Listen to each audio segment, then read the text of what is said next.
Hey guys, so it's been a while since I last provided a Cyber Dragon deck profile update, so I thought I'd just give an updated list, and so make sure to check out my most recent Cyber Dragon replay video if you want to learn how to play the deck, as well as all my tip videos.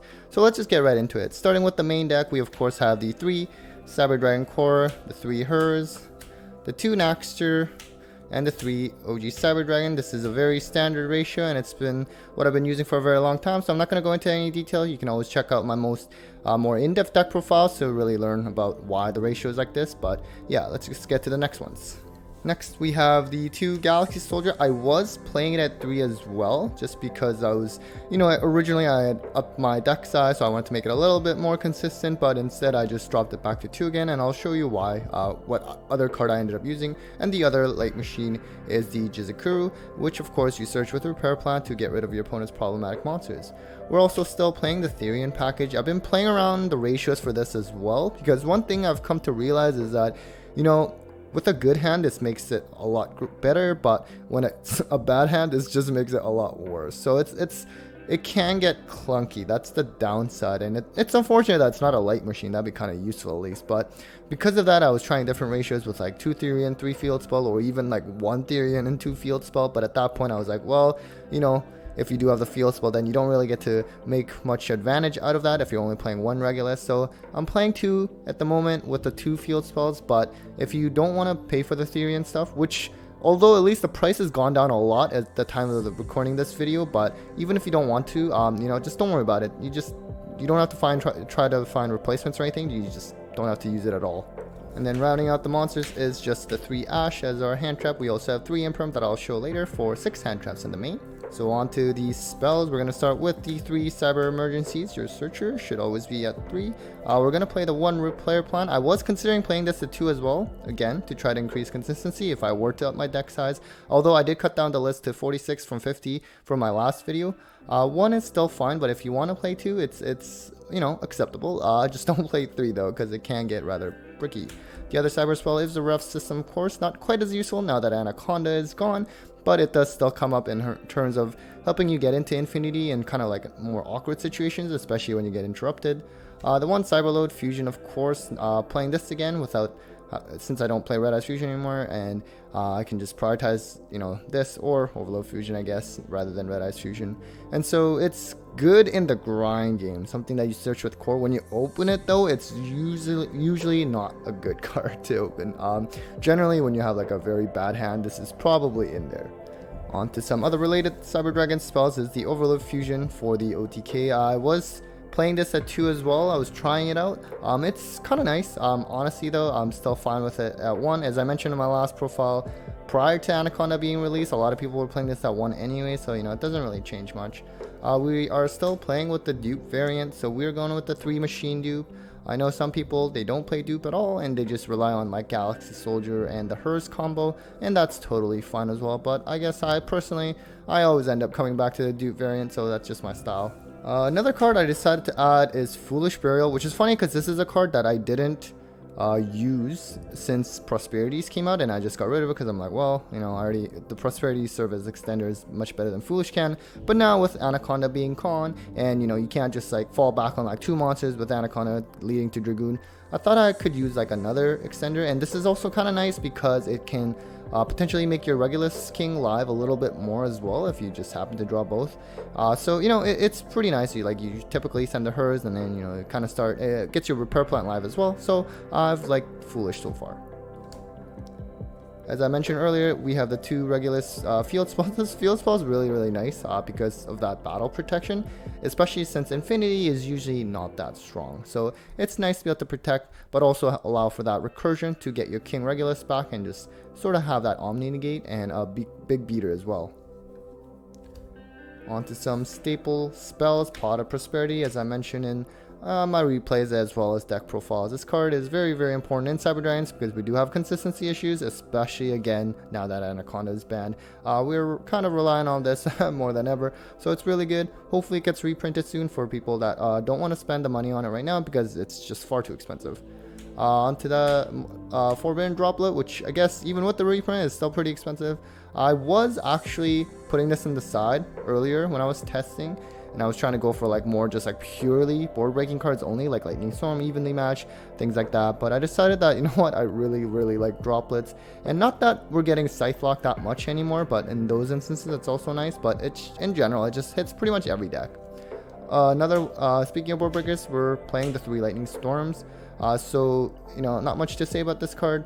It just clears boards, and then I also have the 1 Feather Duster for the additional back removal. I was also trying out 1 Regeki as well. If you saw my replay video, you would have seen that as well. And I really liked Regeki, but I was just trying to shift things around again, and I didn't quite have room for it. But, you know, if you want to play Regekis as well, like, I think it's a good card. It's an old card, but it's a 3 now. It's still really good. Next up for the traps, we of course have the 3 Impermanence and the 1 Overflow. So, you know, not much to say. This is very popular right now, and you would have seen that if you saw my most hand trap analysis video of the topping list in the South and Central American TCG Championships. Overflow, also self-explanatory, just multiple pops, and it's just really good. And because this deck has become a little bit more grindy again, with Dragoon being out of the picture, Overflow does come up a lot more, I would say, especially because I'm actually siding another one on the side that I'll show you shortly, and just for that grind game. Okay, so that's it for the main deck. As I mentioned, that is 46 cards. Okay, so let's just move on to our extra deck. We of course have our Almirage for our Link 1 to get our baby Cyber Dragon into the grave to get that Repair Plant live. We have the Lina. It doesn't come up too much. I mean, it's sort of nice, I guess, if you can like special your opponent's Golden Lord and then, you know, keep their traps from being active, unless they have another Golden Lord they can summon, of course, or let's say you can like summon your opponent's Mechaba.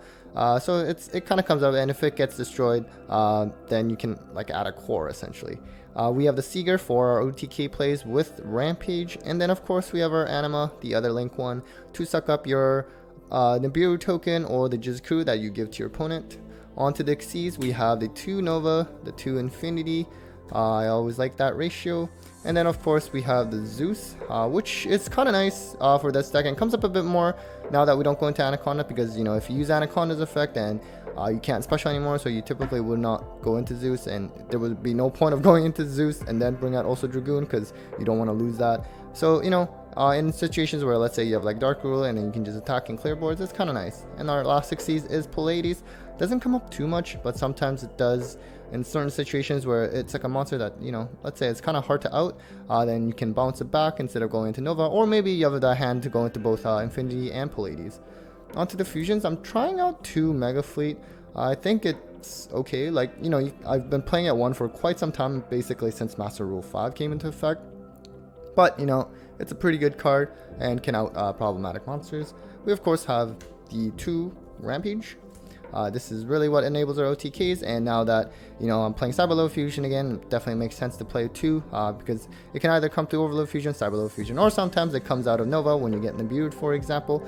Really good card. Not only does it OTK, but it can it helps in the grind game if it somehow manages to survive, because you can send like the Hers and Core, and then the Hers will add back the Core from Grieve, because it's a Cyber Dragon, or considered a Cyber Dragon. And then the last card is the Chimeratech Fortress, usually just to get rid of like your Jizuku that you give to your opponent. And ABC is kind of popular right now, so this is kind of funny, and it comes up. And then eventually when a Clockwork Knight comes out, where it's a spell card, it's a continuous spell that changes all monsters on the field to machines, and this is going to be pretty funny, and I'll probably be playing this at 3 just because it essentially just clears everything on the field.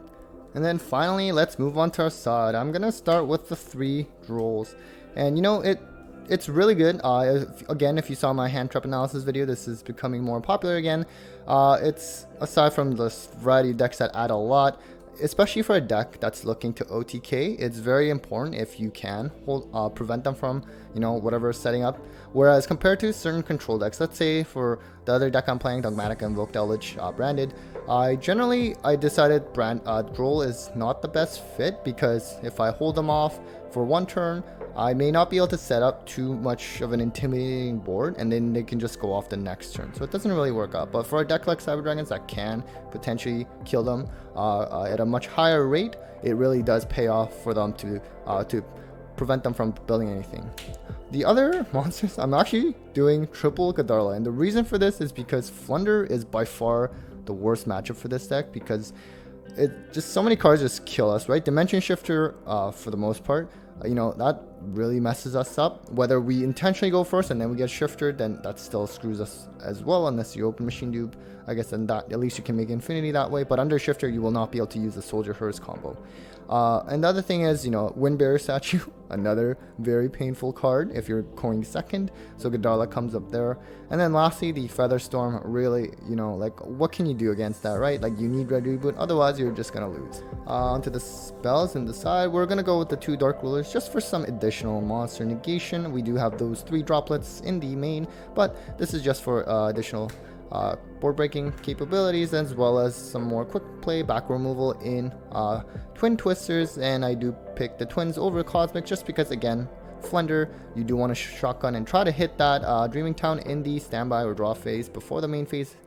So generally they're gonna have at least another set, so it just gives you more chance to be able to hit them. Speaking of Flunder, again, the reason why I'm citing another Overflow, which I haven't done in quite some time. I used to do this for a long time though. So this is for when you're intentionally going first, and at this moment I would say Flunder is the only deck where I'm choosing to intentionally go first, because they're just too strong if you let them go, and it's just kind of hard as a going second deck against them. So, you know, just for those additional pops that can really hinder them. I should have mentioned Red Reboot earlier, but the best back row hate card there is right now. You know, people do want this card to be banned, and I do understand. It's essentially you become powerless if you're a control deck, but at the same time, if this were to get banned, then they need to do something about other cards, like let's say Dimensional Barrier, where you can also only stop with Red Reboot, as well as the Featherstorm mentioned earlier. And then lastly, we have the 3 summon limit. Briefly, I was actually not playing this in the side for the first time in a while. The reason I put it back again is because of Flunder, because I'm choosing to go first now, and this card can do some damage against them, but you also can't rely on it for too long, because Flunder, they'll eventually be able to out this or just play around it. And so it's just there for them mostly. Sometimes other chances where you do play this is like, let's say, like some kind of hand ripping deck, or like a, let's say, I don't know, any deck, sort of like VFD, obviously that's banned now, but things that, if there's ever a deck like that, or FTK decks where it just prevents you from playing at all, in those instances, I would want to go first and hope that I draw these. Alright guys, so that was it for the quick Cyber Dragon deck profile update. Hope you found that helpful, and again, if you want to learn how to play this deck, I do have a variety of tip videos that I can link in the description below, and you can also check out my most recent replay videos to really see how this deck works. That's it for me, and again, a big thanks to my Patreons, Eileen Dice Queen, Bolt Spider, Brandon Jaren, Cybernetic, Bear Lord, Spooky Boogie, Gridora, and Steven Phillips. I really appreciate it. Take care, guys.